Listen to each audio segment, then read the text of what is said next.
Assalamualaikum warahmatullahi wabarakatuh. Alhamdulillah, sholli ala Rasulillah Muhammad ibn Abdillah. La haula wa la quwata illa billah, ma ba'du. Qala Allah Ta'ala fil Qur'anil Karim, a'udzu billahi minasyaitonir rajim. Ya ayyuhalladzina amanu ittaqullaha haqqa tuqatih wa la tamutunna illa wa antum muslimun. Wa qala sallallahu alaihi wasallam, fa inna asdaqal hadits kitabullah wa inna afdalal huda hudan nabi sallallahu alaihi wasallam wa syarrul umuri muhdatsatuha wa kullu muhdatsatin bid'ah wa kullu bid'atin dhalalah wa kullu dhalalatin finnar. Bapak Ibu jemaah sekalian rahmati Allah Subhanahu wa taala, untuk kajian HPT pada kesempatan kali ini saya diminta oleh panitia atau PRM untuk membahas persoalan atau fatwa terkait tentang tambang. Terkait tentang tambang itu seperti apa fatwanya. Tapi ini laptopnya belum bisa connect ya, cuman tampil layar depannya saja.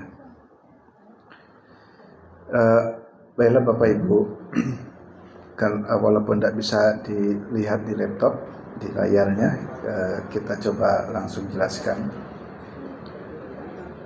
Beberapa waktu yang lalu, pimpinan Pusat Muhammadiyah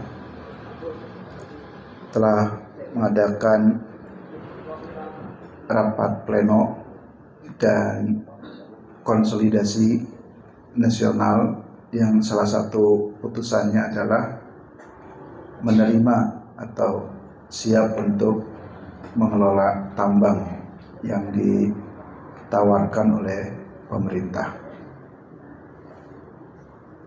Kemudian Majelis Tarjih dan Tajdid pula sebelum terjadi pleno dan rapat konsolidasi juga telah membahas satu pertanyaan. Yang pertanyaan itu memang terkait dengan tambang, sehingga bagaimana fatwa tarjih terkait dengan tambang tersebut, supaya Bapak Ibu di pimpinan ranting bisa memahami kenapa terjadi putusan Muhammadiyah menerima pengelolaan tambang. Saya ingin berangkat dulu dari fatwa, karena kajian kita tentang putusan-putusan tarjih atau fatwa-fatwa terkait dengan tarjih, maka malam hari ini kita akan berbicara tentang bagaimana fatwa tarjih terkait dengan tambang. Secara umum, di dalam fatwa tarjih itu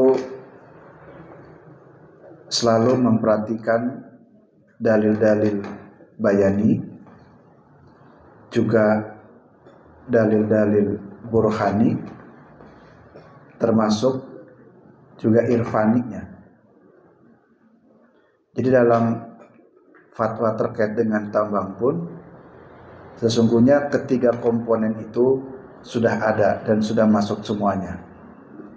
Pertama, dalil-dalil bayani. Bayani itu artinya dalil-dalil yang bersumberkan langsung dari nas atau teks baik Al-Quran maupun hadis ya. Terkait dengan teks-teks Al-Quran maupun hadis, memang banyak dalil-dalil yang menjelaskan tentang persoalan alam. Di antaranya surat Al-Hadid ayat 25, Al-Anbiya ayat 85, kemudian surat Saba ayat 10 sampai 13, dan beberapa dalil-dalil lainnya terkait dengan dalil-dalil mengenai alam ini. pada prinsip awalnya atau prinsip dasarnya,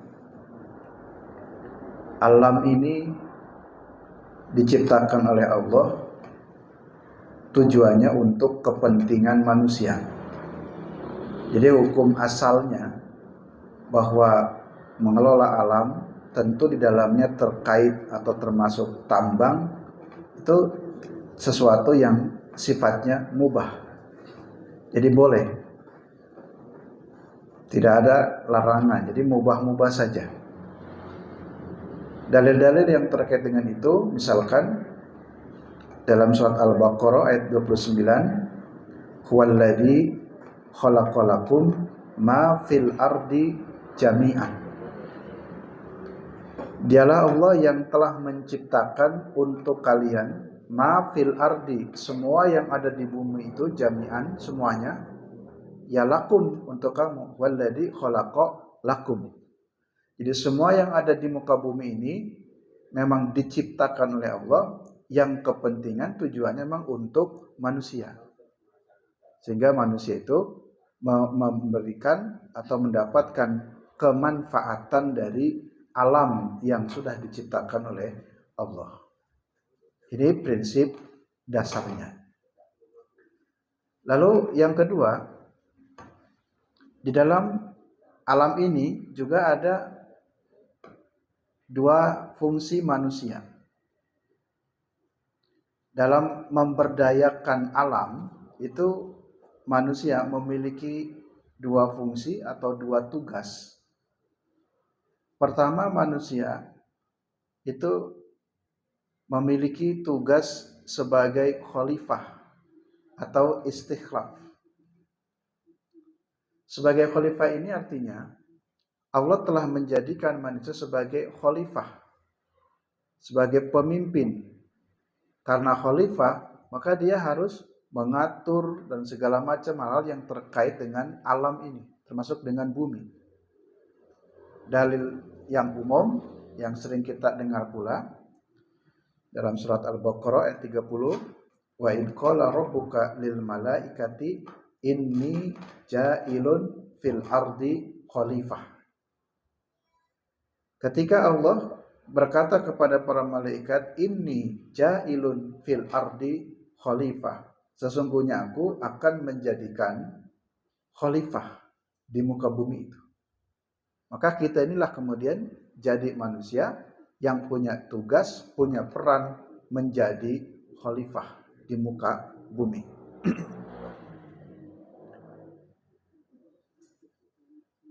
Pada waktu itu, malaikat juga mendialogkan persoalan ini. Qalu ataj'alu fiha may yufsidu fiha wa yasfikud dima. Jadi kira-kira kalau dibahasakan, ya Allah, kenapa engkau akan menjadikan manusia di muka bumi? Bukankah manusia itu suka merusak, makhluk yang mayyubsidu, akan melakukan kerusakan di muka bumi, wa yasfikud dima, dan akan menumpahkan darah, jadi adanya pertikaian, rebutan sehingga ada kematian. Jadi kalau engkau akan ciptakan manusia, nanti jangan-jangan manusia akan punya kebiasaan atau karakter malah yufsidu fiha, melakukan kerusakan di muka bumi, bahkan wayasfikud dima, akan menumpahkan darah. Wa nahnu nusabbihu bihamdika wa nuqaddisu lak. Bukankah kami ini para malaikat adalah makhluk yang senantiasa mensucikanmu ya Allah, senantiasa memujimu ya Allah. Bagaimana jawab Allah? Qala inni a'lamu ma la ta'lamun. Aku lebih tahu, wahai para malaikat, dari kalian apa yang kalian tidak ketahui. Di sini ada kalimat khalifah. Jadi biar kita runtut di dalam memahami logika-logika dalil, Allah telah menciptakan alam, alam itu diperuntukkan untuk manusia. Karena kita pun memang selalu berinteraksi dengan alam. Ya, kehidupan manusia tidak bisa dipisahkan dari alam. Ada minyak, ada gas, ada batu bara, ada nikel, ada macam-macam. Itu semuanya berada dalam alam. Itu diserahkan tugasnya itu kepada manusia. Karena manusia memiliki tugas sebagai khalifah, istikhlaf. Tugas yang kedua, manusia sebagai khalifah juga tugasnya adalah dalam bentuk istikmar. Istikmar itu artinya ya memelihara, menjaga, atau bahasa lain ya memakmurkan.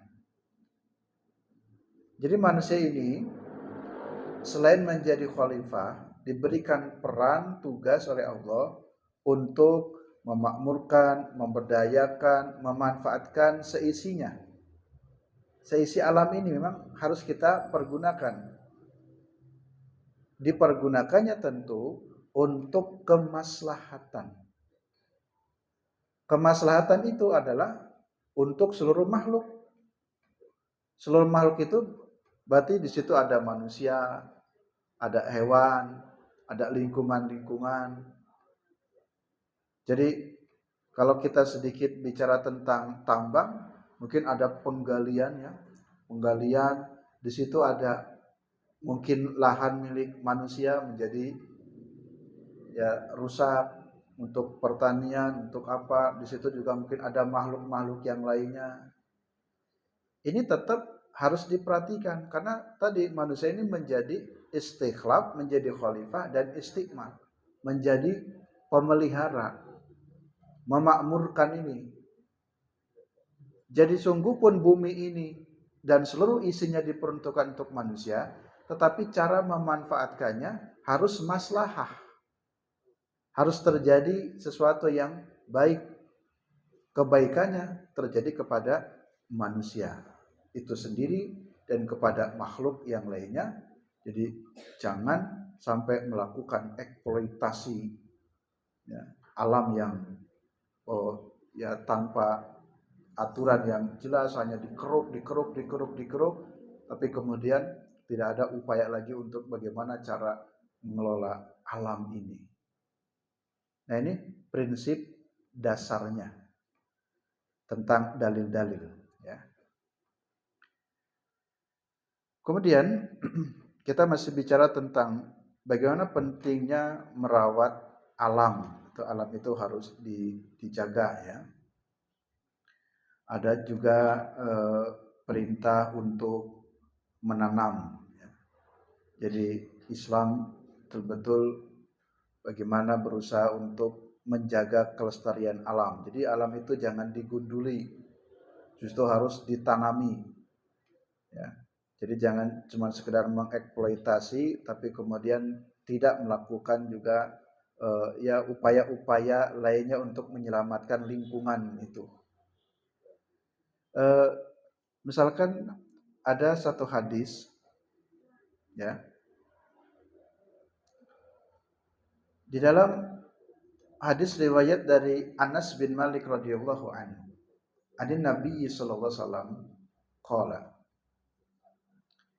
in qamatis sa'atu wa fi yadi ahadikum fasilatun fa in istata'a an la taquma hatta yagrisaha falyagrisha.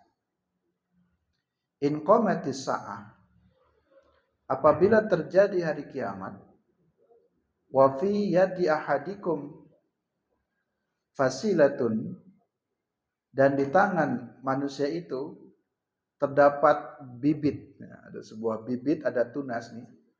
Jadi jika kiamat itu datang dan di tangan manusia itu memegang sebuah bibit atau tunas, fa inistata'a, jika dia masih mampu sebelum kiamat itu betul-betul terjadi, nanamlah gitu. Jadi perintah menanam itu terus berkelanjutan. Jadi hutan jangan digunduli semuanya. Bolehlah karena pemanfaatan, tapi coba tanam lagi dengan pohon yang baru. Sehingga betapa pentingnya Nabi memberikan perhatian untuk menjaga alam ini dalam hal apa itu pepohonan pun. Jika saja akan terjadi kiamat di tangan bapak dan ibu memegang bibit benih, maka sempatkan nanam dulu, walaupun mungkin besok akan kiamat. Selama sebelum kiamat benar-benar terjadi atau belum meledak itu kiamat, jika mampu fa inistata'a, jika mampu untuk menanam hatta yagrisaha fal yagrisa, maka menanam dulu. Kan kita sering mendengar ada pepatah, ada seorang tua, kakek-kakek udah tua nanam pohon kelapa. Dari buahnya dulu, tunasnya. Kan lama sekali nunggu sampai tinggi, sampai kemudian pohon kelapa itu berbuah kelapa. Ketika ditanya, kakek, kenapa engkau menanam pohon kelapa? Bukankah usia kakek sudah tua, 70 tahun, mungkin engkau tidak akan memetik buahnya. Kenapa engkau malah menanam sesuatu yang lama sekali buahnya? Bagaimana jawaban si kakek? Saya menanam ini, mungkin saya tidak akan mendapatkan hasilnya, tetapi ini untuk anak cucu dan keturunan selanjutnya. Nah, itulah pentingnya menjaga alam dan lingkungan.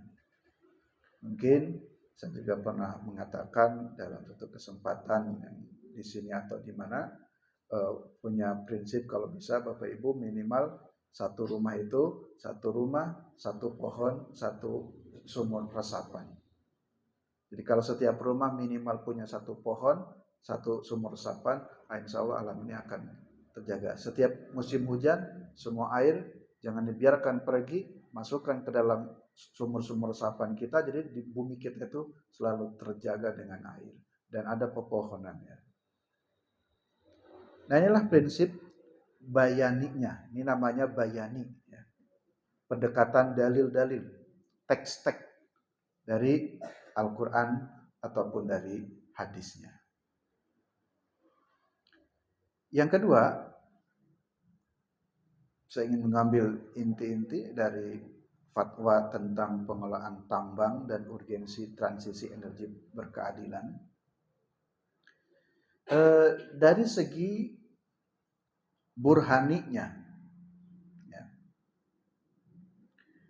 Jadi dari segi burhaninya, burhani ini dari segi keilmuan lainnya selain dalil-dalil Quran dan hadis. Ternyata di dalam mengelola alam ini, termasuk tambang, secara umum mengelola alam ini, itu banyak sekali problem-problem yang terjadi. Ya. Jadi problem aktivitas dan pengelolaan pertambangan ini telah memiliki satu persoalan, yang persoalan ini ya cukup serius sesungguhnya. Yang ini menjadi masalah bersama, bahkan menjadi persoalan dunia dan global tentang kerusakan alam ini. Salah satunya pertambangan. Paling tidak ada 4 pokok persoalan atau ada 4 persoalan yang terkait dengan pertambangan ini. Yang pertama, aktivitas pertambangan ini menyebabkan kerusakan lingkungan dengan tingkat yang cukup parah. Jadi, walaupun tadi Allah telah memberikan alam kepada manusia, dipergunakan untuk kepentingan manusia, tetapi manusia di dalam mempergunakannya ini tidak ramah, ya. Melanggar aturan-aturan tentang alam itu sendiri, tentang kehidupan itu sendiri. Sehingga aktivitas pertambangan itu menyebabkan kerusakan lingkungan.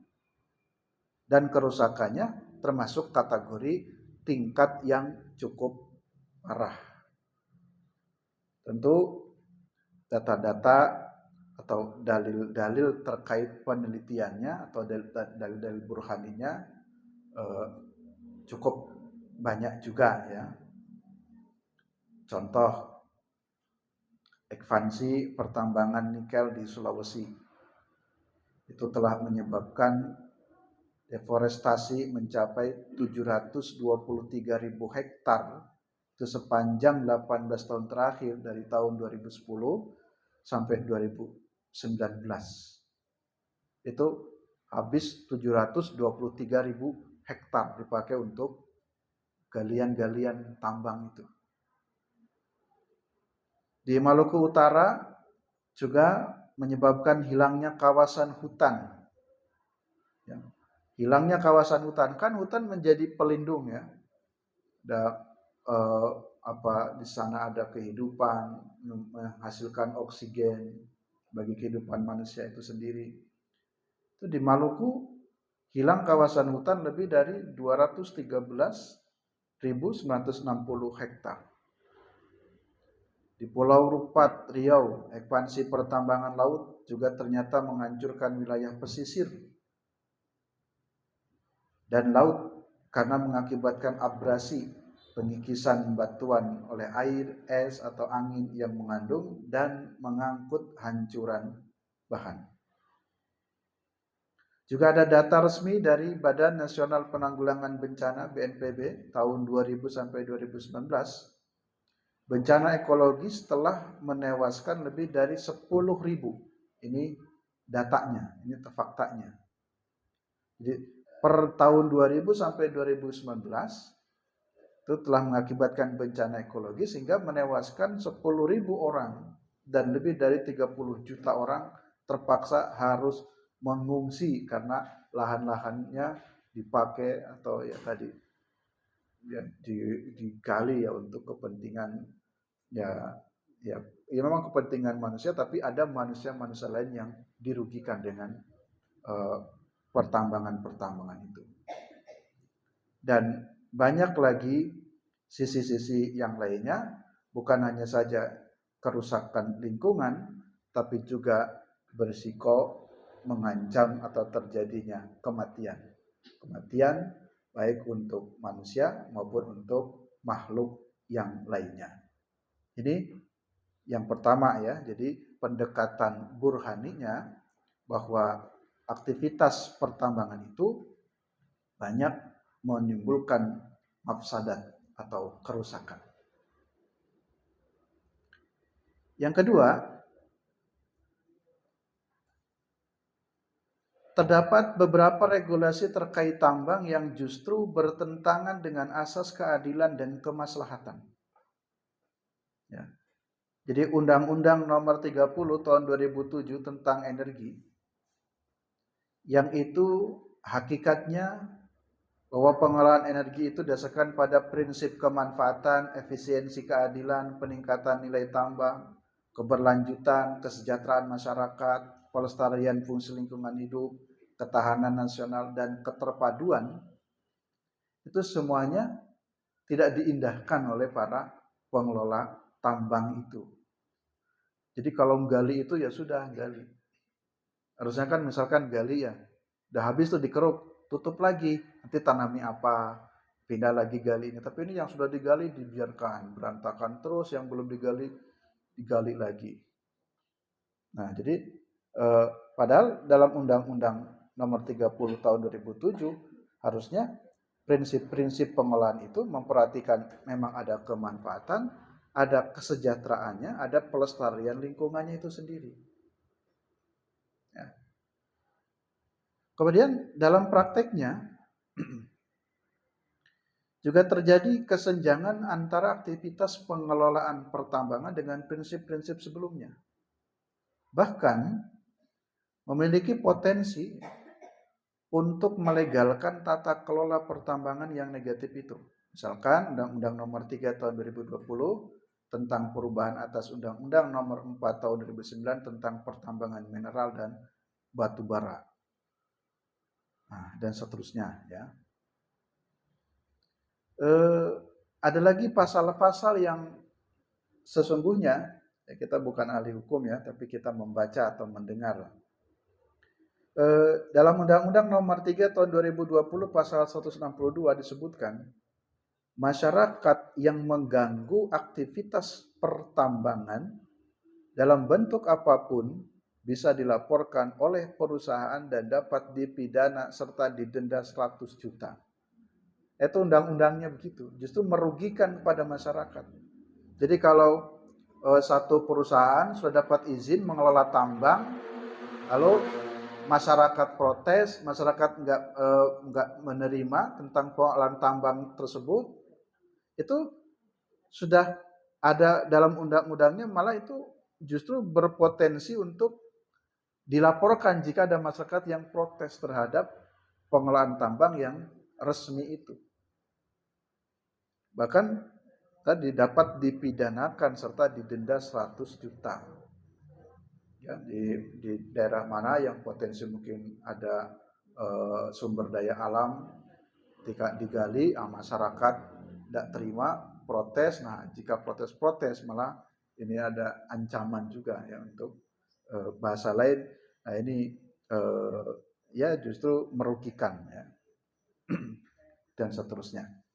Jadi dalil-dalil tentang burhaninya saya kira juga cukup banyak, tidak saya sampaikan keseluruhannya, demikian juga dengan contoh-contohnya. Yang ketiga, tadi ada 4 ya, ada 4 pertimbangan tentang burhaninya. Masalah yang ketiga, problem yang muncul adalah aktivitas pertambangan yang ternyata merugikan warga masyarakat. Kegiatan pertambangan yang sejatinya diharapkan memberikan keuntungan ekonomi kepada masyarakat justru malah mendatangkan kerugian. Bahkan sampai menghilangkan mata pencaharian masyarakat. Jadi dalam prakteknya yang seharusnya ya, menurut saya, harusnya ketika di suatu tempat ini ada potensi sumber daya alam bagus, harusnya bisa mensejahterakan masyarakat itu. Sehingga mohon maaf ya, kita sering mendengar di Papua ya. Papua itu kan ada apa itu? Tambang emas, gunung emas, kaya raya kalau begitu. Dikeruki sumber daya alamnya, tapi mohon maaf, Papua kan termasuk kategori daerah tertinggal. Jadi yang seharusnya pertambangan itu juga bisa mensejahterakan masyarakat sekitarnya, tapi justru kadangkala ya berkebalikannya, bahkan bisa jadi menghilangkan mata pencaharian masyarakat. Tentu kalau bicara plus dan minus ada ya. Misalkan jalan tol nih, yang pemerintah sekarang ya 2 periode, sisi positifnya tentu ya banyak membuat kebijakan tentang transportasi lah. Jalan tol kan dibuat di mana-mana.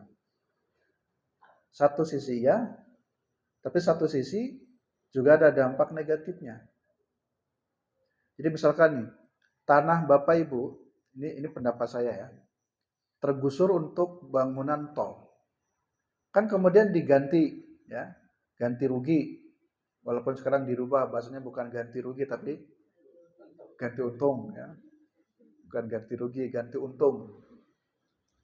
Bolehlah Bapak Ibu punya tanah yang kemudian tergusur karena kepentingan publik, ini contoh, bukan tambang. Contoh kepentingan publik, jalan tol. Bapak senang mendapatkan uang 1 M, senang uangnya banyak. Tapi setelah itu, Bapak yang tergusur kebingungan, mau cari rumah di mana?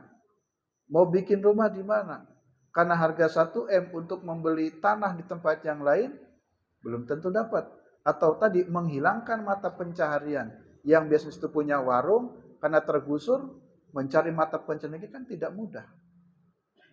Jadilah jalan tol. Jalan tol kan setiap saat menghasilkan pendapatan, keuntungan itu. Yang masuk tol kan selalu bayar. Itu keuntungannya untuk siapa? Jadi kalaupun rakyat mendapatkan keuntungan, keuntungannya kan hanya sekali, istilah ganti untung itu. Tapi selanjutnya bertahun-tahun, berpuluh-puluh tahun tuh jalan tol melewati tanah. Coba kalau modelnya investasi. Ya. Jadi boleh tanah saya dipakai untuk jalan tol, tetapi keuntungannya ya bersama pemilik sahamnya rakyat. Ya. Jadi, kan setiap tahun akan mendapatkan bagi hasil dari saham keuntungan tol itu. Ini pikir saya ya. Jadi kalau sekali mungkin dianggap untung pemerintah tidak merugikan, tapi kan setelah itu keuntungan yang pemasukan total yang bertahun-tahun puluhan tahun itu keuntungannya lari kepada siapa? Bukan kesejahteraan rakyat lagi karena tanah rakyat sudah dibeli oleh para investor atau para pengusaha jalan tol. Nah, jadi inilah yang terjadi sesungguhnya. Jadi yang terjadi seperti itulah apa yang kaitan dengan tambang pun yang harapannya bisa memberikan keuntungan ekonomi kepada masyarakat, tapi justru malah mendatangkan kerugian bagi masyarakat itu sendiri. Banyak ya, ada PLTU di Banten sekitar 12.000 orang itu menandatangani sebuah petisi protes karena dikhawatirkan memperparah polusi dan kondisi kesehatan masyarakat serta menghilangkan potensi ekonomi daerah setempat.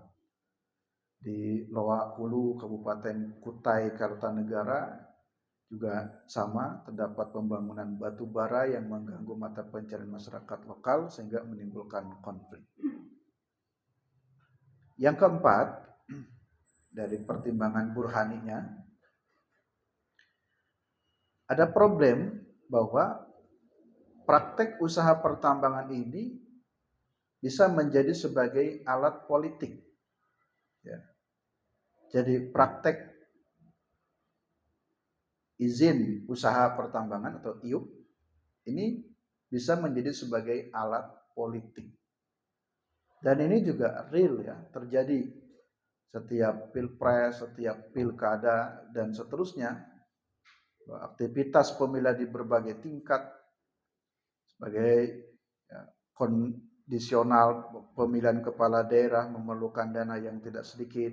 Hal ini menjadi celah para pemodal dan pebisnis tambang untuk ikut masuk mengintervensi dengan memberikan bantuan kepada pemilihan daerah, para pebisnis dan para pemodal mengharapkan tentu ada timbal baliknya, salah satunya dengan kelancaran izin-izin pertambangan.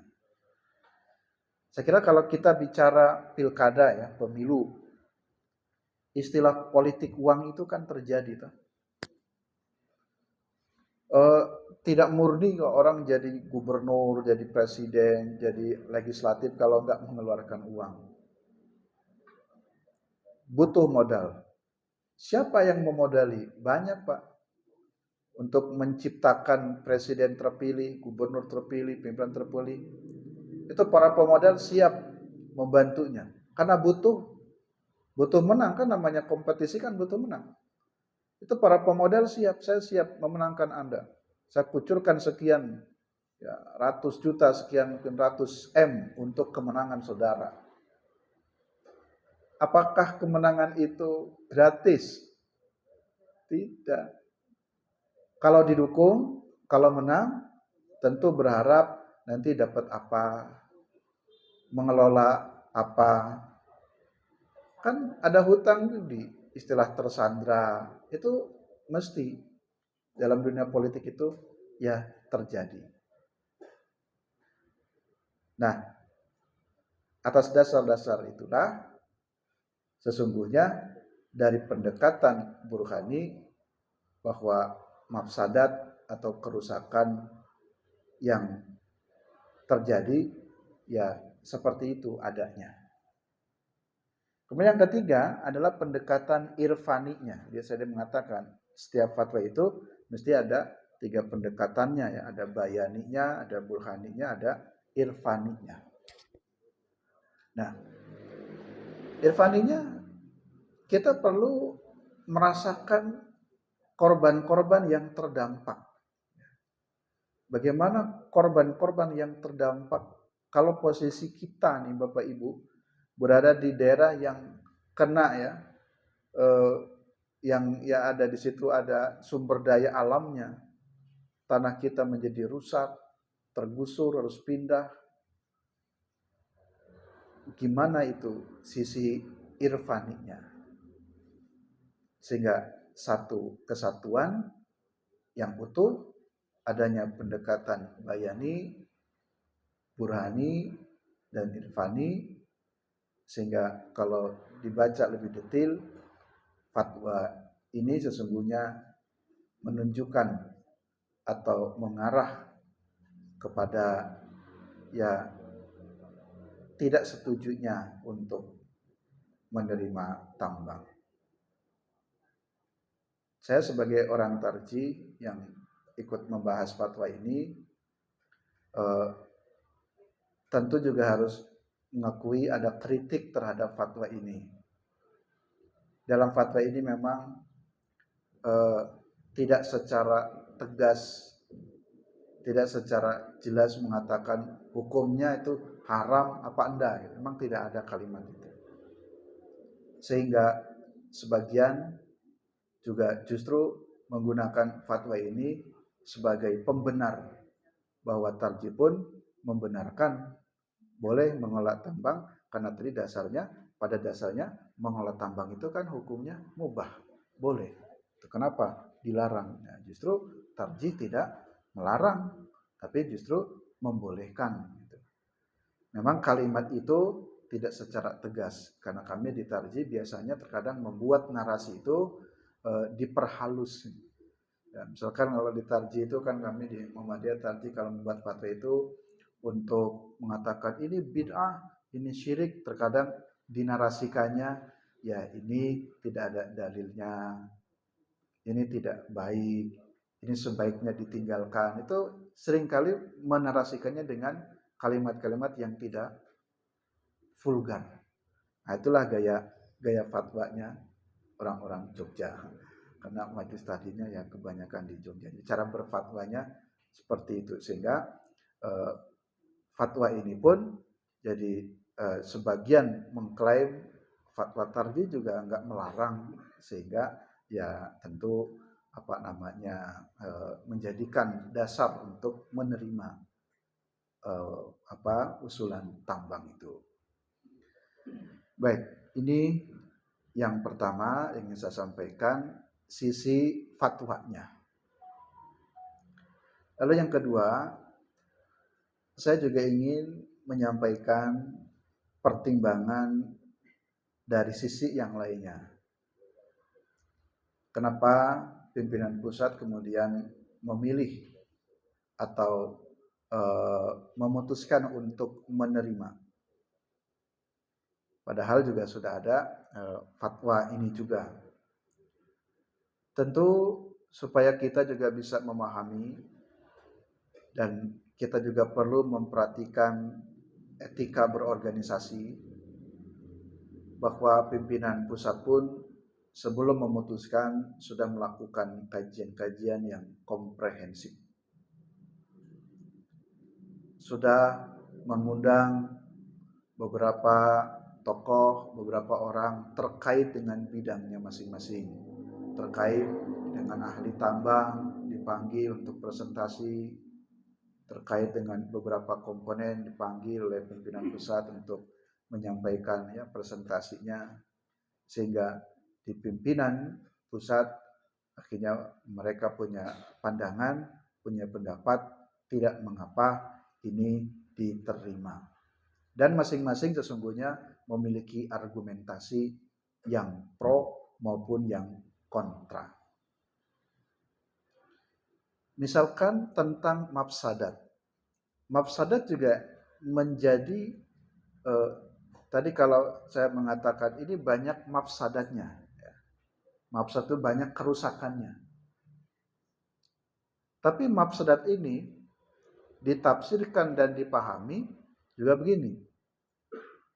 Karena pemerintah sudah mengeluarkan aturan perizinan pengelolaan ini untuk ormas, daripada dikelola oleh orang-orang asing, daripada dikelola oleh orang-orang yang tidak bertanggung jawab, daripada dan seterusnya, maka Muhammadiyah ikut mengambil peran di situ. Dengan mengambil peran tersebut, yang mafsadat tadi yang kerusakan-kerusakan tadi dengan Muhammadiyah hadir langsung, terjun langsung, dan dengan harapan tadi memberi contoh pengelolaan tambang yang dikelola oleh Muhammadiyah itu berbeda dengan pengelolaan tambang yang dikelola oleh bukan Muhammadiyah, karena Muhammadiyah akan mengelola dengan baik, dengan hati-hati, profesional, dan bertanggung jawab. Itulah salah satu argumentasinya.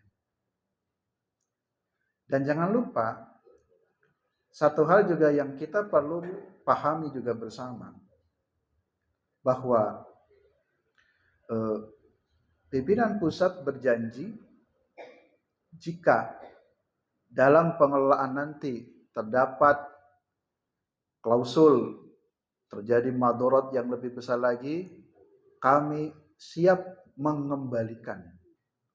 Jadi di sini maknanya Muhammadiyah juga mengambil peran ini bukan semata-mata karena ya rakus ingin apa, tapi tadi argumentasinya adalah bahwa Muhammadiyah ingin masuk sama-sama ada madorot yang terjadi terhadap pengelolaan tambang, tapi justru jika diambil dikelola oleh orang-orang yang tadi tanda kutip tak bertanggung jawab, madorotnya, mafsadatnya bisa jadi lebih luas. Mudah-mudahan dengan Muhammadiyah masuk, meminimalisir dan memberi contoh pengelolaan tambang yang dikelola oleh Muhammadiyah dan yang dikelola bukan oleh Muhammadiyah itu berbeda.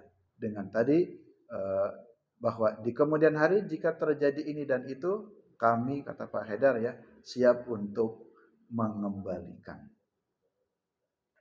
Nah, maka kata kunci penutup dari saya sebagai sebuah kesimpulan, tentu cara pribadi saya sendiri ya tidak sependapat untuk menerima pengelolaan tambang, tetapi secara etika berorganisasi, apa-apa yang sudah diputuskan oleh pimpinan pusat tentu kita pun harus menghargai dan ya tidak perlu mencaci atas putusan yang diambil oleh pimpinan pusat tersebut.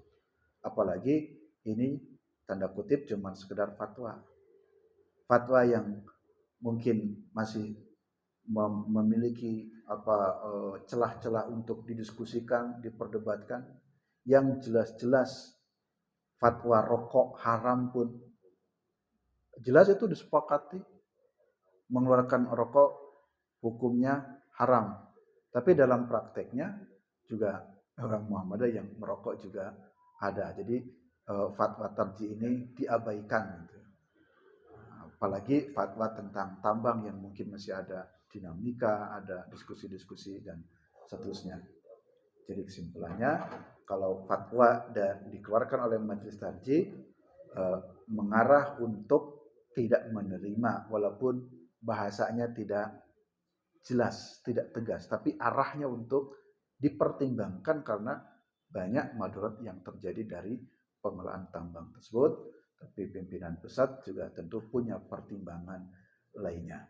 Oleh karena itu, mari kita juga menghormati apa yang telah menjadi putusan pimpinan pusat Muhammadiyah dengan mendoakan mudah-mudahan bisa amanah dan mengkawal, jadi menurut saya tetap mengkawal, mengkritisi jika ada kekeliruan untuk terus dikawal terus supaya ya nanti berjalan sesuai dengan relnya dan tujuannya ya. Dan pendapat saya pribadi juga ya sesungguhnya istilah kalau demo nggak usah demo ke pimpinan pusat, tapi demonya ke MPR, DPR, ke presiden. Karena yang membuat aturannya di atas kok. Membuat aturannya bahwa tambang boleh dikelola oleh ormas. Kita gugat saja undang-undang atau keputusan atau apa yang mengatakan pengelolaan tambang boleh dikelola oleh ormas, tolong dicabut, direvisi. Jadi demonya ke atas saja. Ya. Jadi kita saling menjaga, ya, menjaga dengan pimpinan pusat. Mereka juga bertanggung jawab dengan dalilnya, dengan argumentasinya masing-masing. Saya kira dari saya Demikian sebagai tambahan wawasan terkait dengan fatwa tambang. Kurang lebihnya mohon maaf. Billahi taufiq wal hidayah. Assalamualaikum warahmatullahi wabarakatuh.